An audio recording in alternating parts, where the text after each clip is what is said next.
First up, Five Fingers, James Mason, directed by Joe Mankiewicz. Have not seen, want to see. 11, Harrowhouse. So I have this because Charles Grodin's autobiography is called It Would Be So Nice If You Weren't Here. And the title comes from an incident when they were shooting this in England.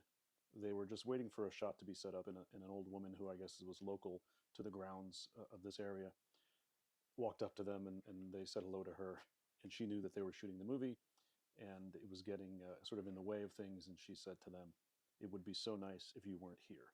And I love that story. So I've got this widescreen version of 11 Harrowhouse that I need to see. 2001, fantastic. This is the AC3 Dolby Digital version, which is why I have it. MGM threw a lot of text on this cover, but that's why it's here. The Abyss, also the AC3 THX version. This has the director's cut, I believe. Saw this in the theater. Really enjoyed this movie. I definitely saw the extended version. I'm not of the mind that all extended versions are better. This one supposedly is. I'd have to see it again to confirm, but great edition of it. You wonder why I have this? This is a movie I sort of refused to watch when it first came out. I just wasn't on board with the whole phenomenon. But when I worked at Laserland, we had to rotate play movies in the back all day, and we tended to keep them PG or PG-13, and comedies because it was better for us to sort of pass the time. And this was on a lot, and after 100 spins, I really grew to love it. This is a known rotter, but this version is clean. Widescreen from Warner. This is a latest release from sort of the heyday of the rom-com before they all moved to Netflix and became 6-hour seasons. This is a decent one with Roderick and Meg Ryan. Widescreen, 1997 or 98, I think. Directed by my man Griffin Dunn.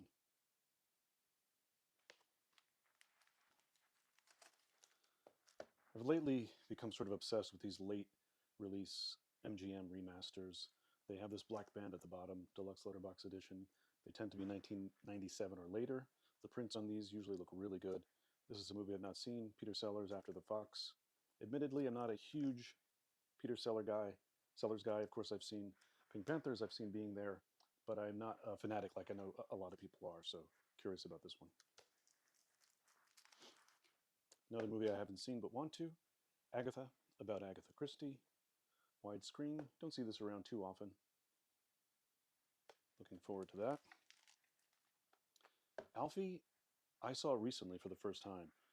It is a pretty intense movie, actually.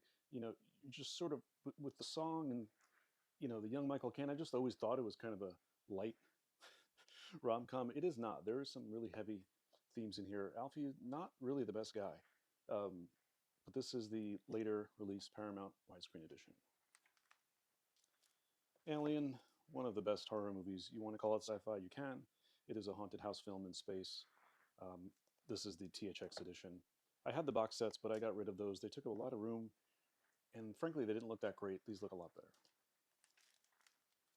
The follow-up from James Cameron, Aliens, clearly an action movie, and a great one. This is AC3 as well. Now, these are interesting. Between my first round of collecting in the late 90s until 2014, these were the only Laserdiscs new that I had picked up. Someone gave me a box that they found, but other than that, these were the only ones I bought. And I got these the very first time I was ever in Amoeba in Hollywood. And I actually remember hearing some kids who were near me say that their dad had a Laserdisc player. And that was kind of when I officially crossed over into dad mode. But these are really interesting double features from MGM. Stardust Memories, I really like. It's 8.5, obviously, but I really enjoyed that. And these are classics. that's all we'll say about Woody. But look, I was always a fan of his and his movies, um, even if I don't really watch them anymore. This looked interesting. I got it. Alvarez Kelly, widescreen from Columbia. I came to westerns sort of later in life as well, and I really grew to love them in the past 10 years or so. So whenever I see an interesting one, I will pick it up. Amazing stories you'll remember from my Scorsese video. This is the episode he directed. Widescreen remastered edition of Angel Heart. Very cool movie from Alan Parker. Oh, I'm out of order. This is another Amazing Stories. This is still sealed, but I was telling you about what we played at Laserland, and this Family Dog episode, before the series was made, is a fantastic Dolby Surround demo. It's not AC3 or anything, but just the separation. We always used to play this because it was short, which was good to demo something, and it was also unexpected, and because of its animation, always looks good on Laserdisc. So we use this a lot as a demo disc. Put that back after Angel Heart and before American Graffiti. I have this because a friend of mine who doesn't have a Laserdisc asked me if I had this version because, unbeknownst to me, Lucas tampered with this one as well. There's the scene in the opening, sort of, I think it's either at dusk or dawn at the diner. Um, Lucas didn't like the sky, so in later versions of this, he corrected the color on that. So this has the original sky. Also a good movie. I don't have a ton of horror, but Griffin Dunne in American Werewolf in London, remastered version from John Landis. The DTS Apollo 13 to work out your subwoofer, also the AC3 version, which you don't see as often, but you have this these interesting Universal later AC3 releases with widescreen across the top. And I have a handful of DTS. They're amazing. I've done some comparisons. DTS usually wins, even if the bass is a little better on AC3. Another double dip, remastered Apocalypse Now and the original Apocalypse Now. Now I only keep this because this is in the 2:3:5:1 scope ratio that it was released in, and then later the DP wanted to put it out, at 2:1. So this is the AC3 version at the 2:1 aspect ratio.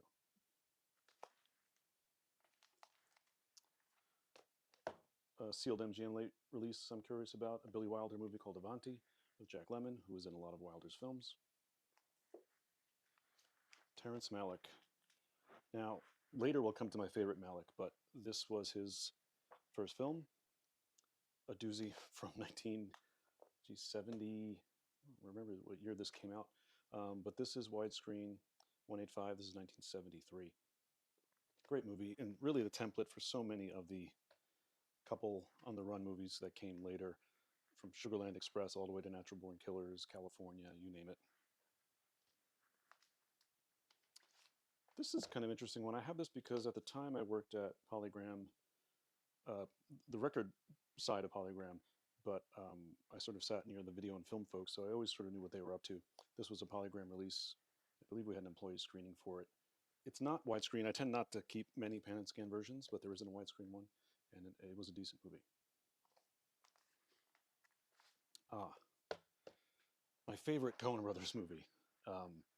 This has a lot of sentimental value for me. I really, really enjoy this movie. It's, it came out early 90s when I was really in my heyday of film cinephilia, if you will, and came out in 1991, set in Hollywood. You know the story, this sort of frustrated playwright who comes to LA to make it big in the movies. It is hilarious as hell, very disturbing as well. Incredible performances all around, John Goodman especially. Just a wonderful film. This is not the widescreen version. There is one. It's only 1:6:6:1. So I've kept, I think, all my Coens because of the covers and because it's the Coen brothers. And I have a spot in the theater where I can display. I used to be able to display 7 discs across, and I would swap those out based on themes. And I did all the Coens. Now it only holds 6. So I'll insert a shot of that right here. This is one I've never seen. I'm not a big animation guy. I did like 66 Batman and all the further Batmans, but I've heard so much about this. People love this movie. It's sought after on Laserdisc, in the 20 to 40 range. I got a good deal on it. It's a widescreen, so I'm curious to check it out. Battle Cry looked really cool. Great cover. It is a sneaky Warner Brothers widescreen scope film.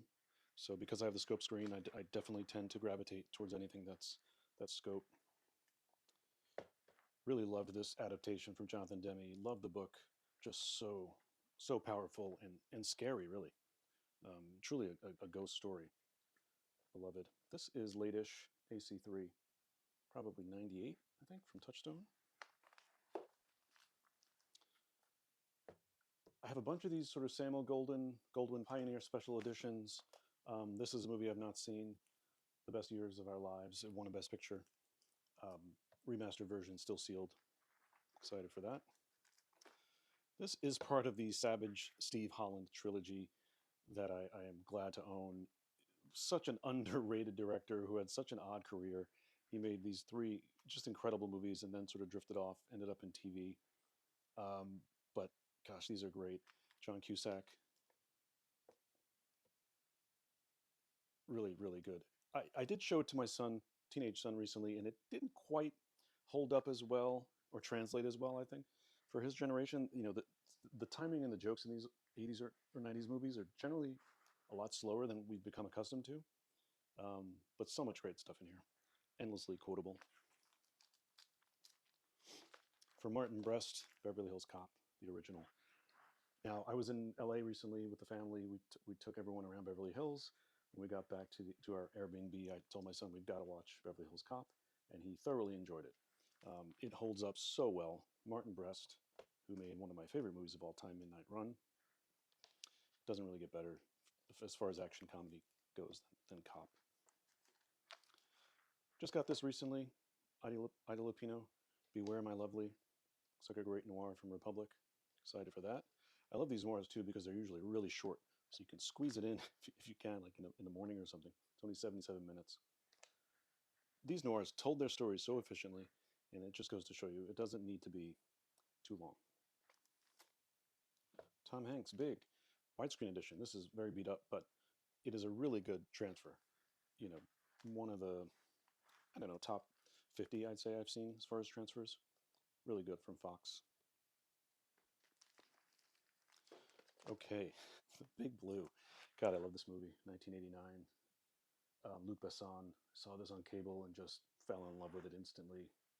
Um, this is the American version with the music by Bill Conti, which was replaced in the European version. There's about 3 versions of this movie. I have them all in various scattered formats. But I'm one of these people who is partial to the Bill Conti score. In a very small subsection of nerds online, Bill Conti versus Eric Serra is a big debate, and I am Team Conti. Either way, this is an incredible movie. This is the Pan and Scan, but it's a scope film, so this is really not the way to watch it, but I keep it because the score is intact here. Another Western I plan to watch, Big Country, remastered, late release from MGM. It's got the tower sticker on it, which says $79.95. Ouch. People who are just collecting now, who weren't around for the first wave, are always shocked at how much Laserdiscs cost. I'm still shocked too, because it was pretty amazing that people collected them at this price point. But people are paying $50 now for vinyl, so you never know. 2 copies of Big Night. I have to try to remember why I have 2. I think one of them doesn't have subtitles at one point, so they had to reissue it. I think that's why. I'll put it in the comments when I remember, but I'm pretty sure that was the issue. So I've got 2 copies, but as an Italian American, this is a must own. Here is a big late release.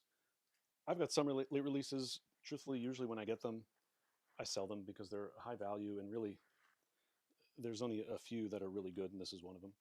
Big Lebowski from the Coen Brothers widescreen version. Great transfer. AC3. The Big Knife, MGM, Noir. I have not seen. I have also not seen The Big Parade, one of the early silent classics from King Vidor. This is sealed. This I remember getting at a record store. They had a bin of giveaways. They did not want this Laserdisc, so I saved it from its fate. One of my favorites, 88, I believe. The Big Picture came out just as I was in film school, and it's the ultimate film school movie. It's similar to what the studio is doing now on Apple TV. You know, it's a send up of Hollywood. It's over the top, but so well done, and features one of the greatest Martin Short performances ever. Christopher Guest directed it. Michael McKean is in it. He co-wrote it as well. And if you're a Guest fan or fan of movies, you just must see this. This is Pan and Scan, but look at that cover. And I've got the poster here. Widescreen Warner Brothers movie. Not seen it, but it's Sam Fuller, so I picked it up. Bite the Bullet, again, part of my Western kick. I'd like to check that out. Candice Bergen, the late Gene Hackman. This looks really cool. Not a big Fairbanks swashbuckler guy, but this was from Kino, who started out in the Laserdisc world as well. This is a restored Technicolor edition, so it just looked really cool. A gatefold, but a single disc, which you don't see too often. Blade. My friends at the Wolfpack did an entire podcast about Blade. I suggest you check out, but I love this movie. This is the AC3 edition, late release. There is also a DTS. This is great. Blade Runner, don't have to say much about this. This is just about in everyone's collection. This is the director's cut minus the voiceover, which I do have on the Criterion version. I was always fine with the voiceover until I really spent some time with this years later. And when you watch 2049, this is just so much better. Bob Roberts. Love this. Pioneer Special Edition. Tim Robbins movie about politics, which, you know, is just always relevant. It seemed outlandish at the time. And, you know, now it's sort of par for the course in our daily lives. Early Jack Black performance. This I grabbed recently, Blood and Wine. I did not see this when it came out. It is directed by Bob Rafelson with Nicholson. They made lots of films together. This is a noir, a modern noir of some kind. That's Jennifer Lopez. Michael Caine is in it, so I'm excited to watch that. Another Western, Blood on the Moon, Western Noir, Collector's Edition, Bob Mitchum. Blood Simple, the first Coen brothers. Look at that really cool retro cover. This is the pan and scan version. Lots of these, of course, I have now replaced with Criterion Blu-rays, but need to keep that cover. Now, I don't have a ton of cinema discs. It might surprise you, but so many of them, almost all of them, are not widescreen, and there tends to be a better version available. So something like High and Low, for example, came out in Criterion. This I did keep because it is such an influence on John Woo and lots of action noir that came after it. So this is a good one to have, and it is the original aspect ratio. Brian De Palma, body double, widescreen version. Logged a lot of time with this on cable. You know, De Palma, say what you will about him. Sure, it's Vertigo, but it's super stylized and also ultra violent, but very cool. Now, I don't know how everyone feels about alphabetizing James Bond, but I put them under B.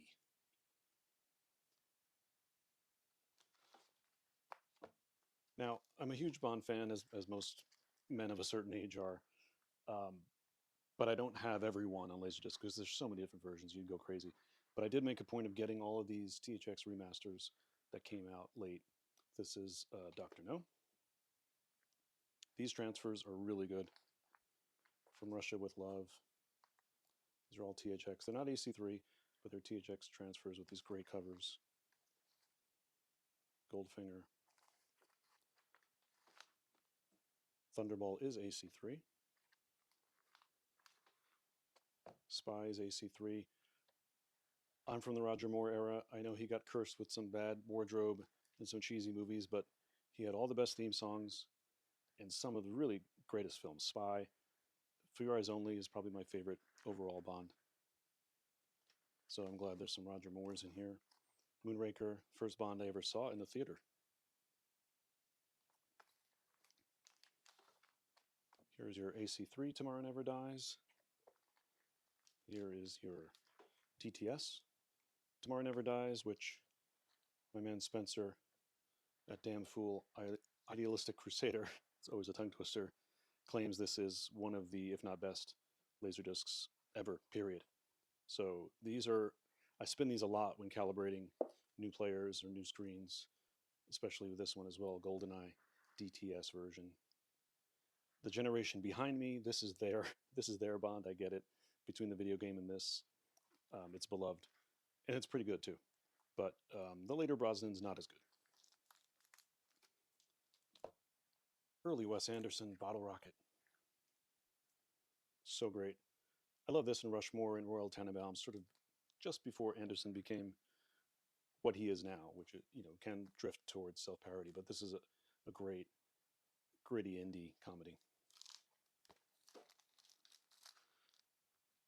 Now this is another film I watched a lot. It creeped me out growing up.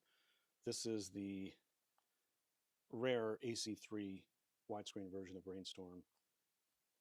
Definitely ahead of its time in the fact of what VR will do to us. The VR sequences are in scope, the rest of the film is flat, and just a great visual movie. This is one of the best looking discs I have. Breakdown, great thriller with Kurt Russell, amazing transfer. Breathless, I've seen this once, I believe. This is obviously a remake, but this is the widescreen version from Columbia, so I figured I'd grab that. Cary Grant, my favorite actor probably ever. Hepburn, way up there on the actress side too, and this is just one of their best. Also, thinking of Badlands as a template, this is, along with It Happened One Night, essentially a template for every rom-com you've seen. Such a great movie. Howard Hawks. I've got a couple of versions of this. This is a really cool cover. A lot of these older movies came out many, many times on Laserdisc. Another DTS, Broken Arrow, John Woo. Always fun to see John Woo movies. When he first came to the US, there were a couple of real interesting ones. This and Face Off, of course. This is a Truffaut movie, The Bride Wore Black, that I have not seen. This is a letterboxed, subtitle widescreen version from MGM. I've yet to actually sit through Bridge on the River Kwai. I'm late on a few of these sort of epic war movies like this, and there's another one similar from the same time. But that is a really cool cover from Columbia, widescreen, Best Picture from 1957. Bugsy. Enjoyed Bugsy. Saw this in the theater when it came out. Nice transfer from Barry Levinson. The widescreen version of Bull Durham.